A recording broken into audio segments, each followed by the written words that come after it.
Olá, minha gente, nós então vivemos a alegria enquanto paróquia de celebrarmos os 188 anos da nossa paróquia Nossa Senhora da Glória.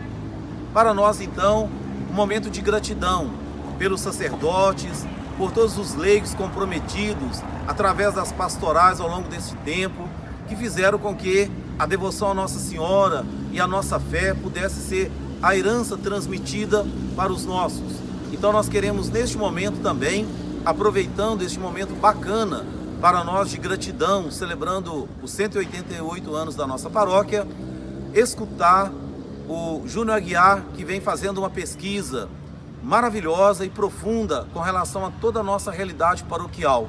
Então hoje, para nós é uma alegria muito grande tê-lo também para responder e esclarecer um pouco dessa maravilhosa história da nossa paróquia, Paróquia Nossa Senhora da Glória, que recebe os nossos parabéns por este aniversário, completando mais um aniversário da sua existência canônica.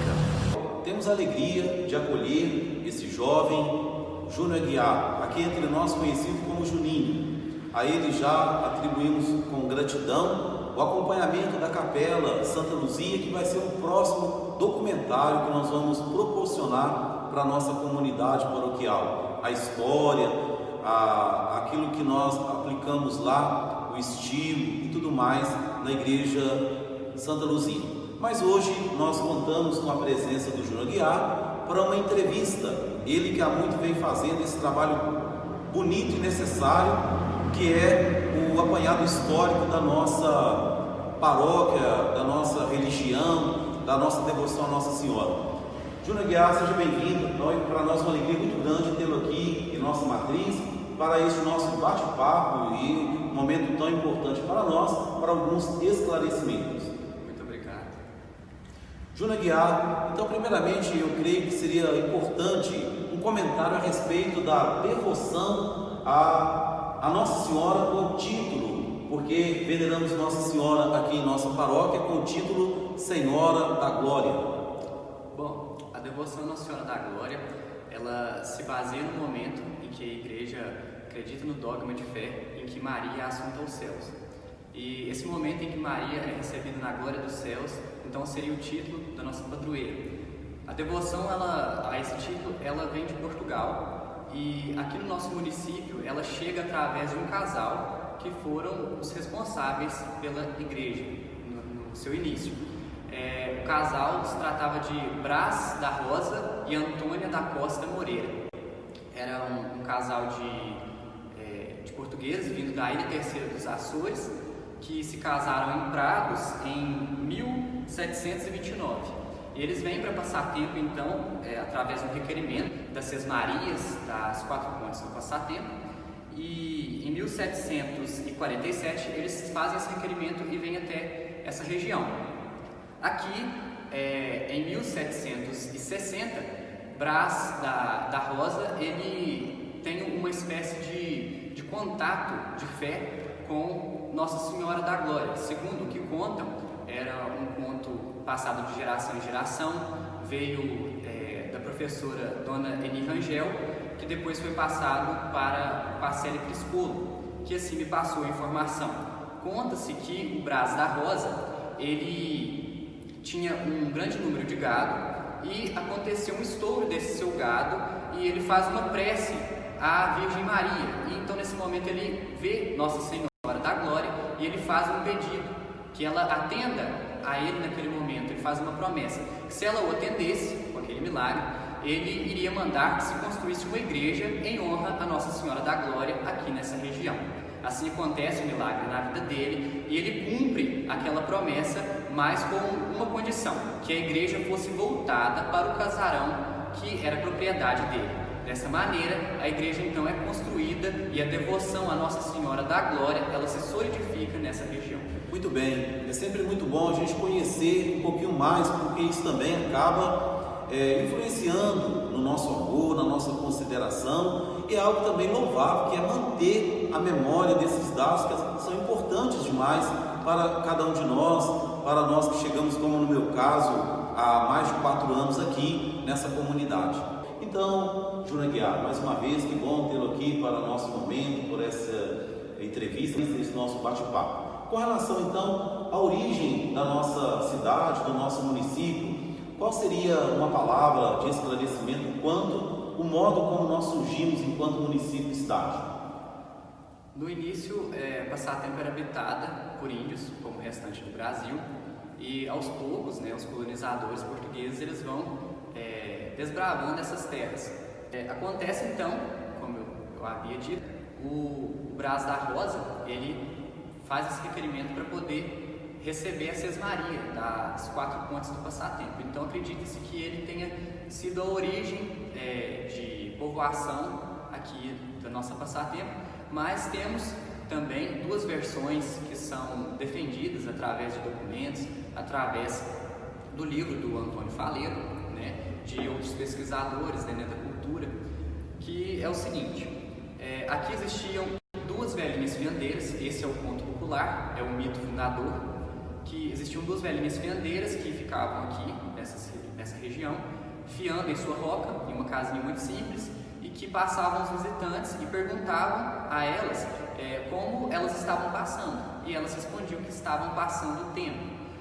Acredita-se então que eles começaram a dizer: vamos passar lá nas velhinhas do Passatempo, vamos passar para tomar água lá próximo das velhinhas do Passatempo, porque aqui próximo dessa casa, pelo que conto, a casa das velhinhas, existia uma bica d'água.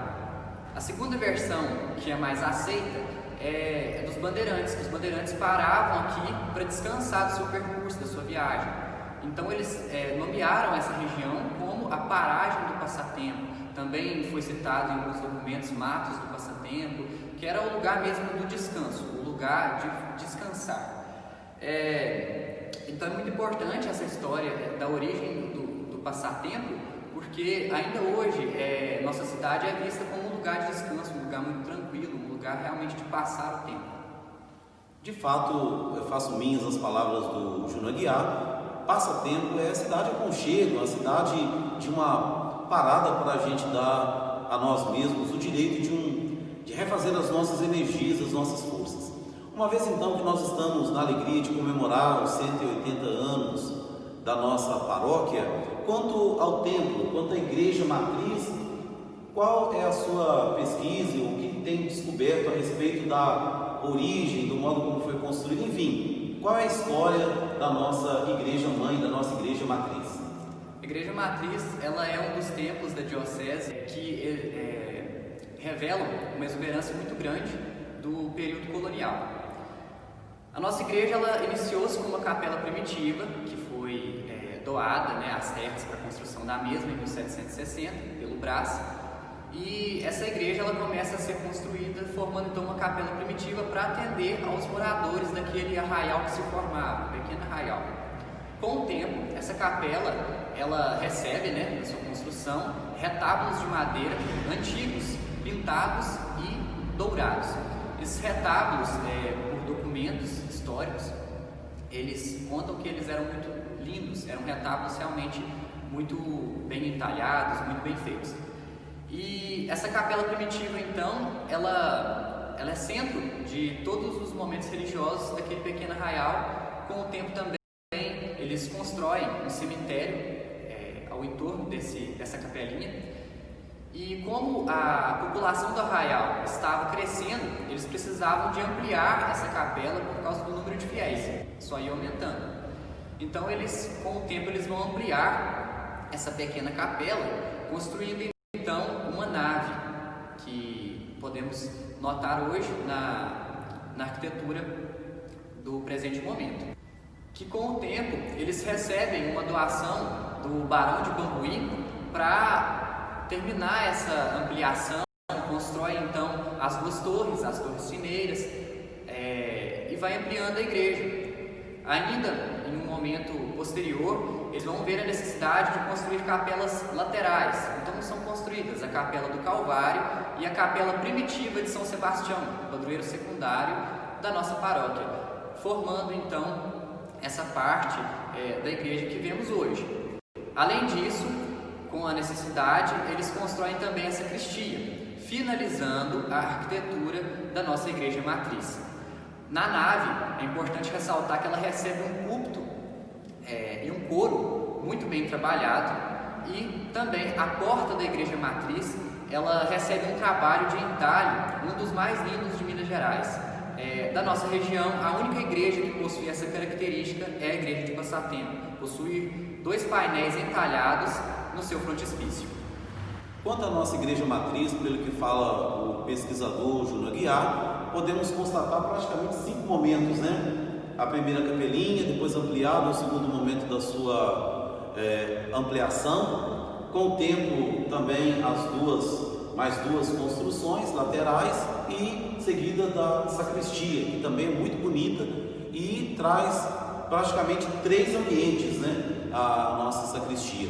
Então estamos conhecendo neste aniversário dos 188 anos de paróquia a história de Passatempo, juntamente com a história da nossa paróquia enquanto paróquia, porque tudo está muito interligado. A princípio com a devoção do casal, depois a devoção espalhada e transferida piedosamente ao povo que vê necessidade, com o crescimento da população, de ter um ambiente que possa favorecer a oração de todos e acolher todas as famílias.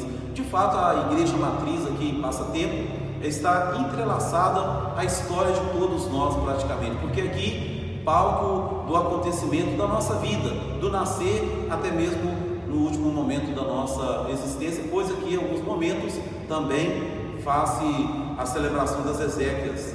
Então é uma alegria muito grande de fato poder vivenciar esse conhecimento, rememorar, fazer memória de toda essa caminhada que também tem muito a ver com a nossa caminhada espiritual, com a nossa caminhada devocional, com a nossa caminhada de fé.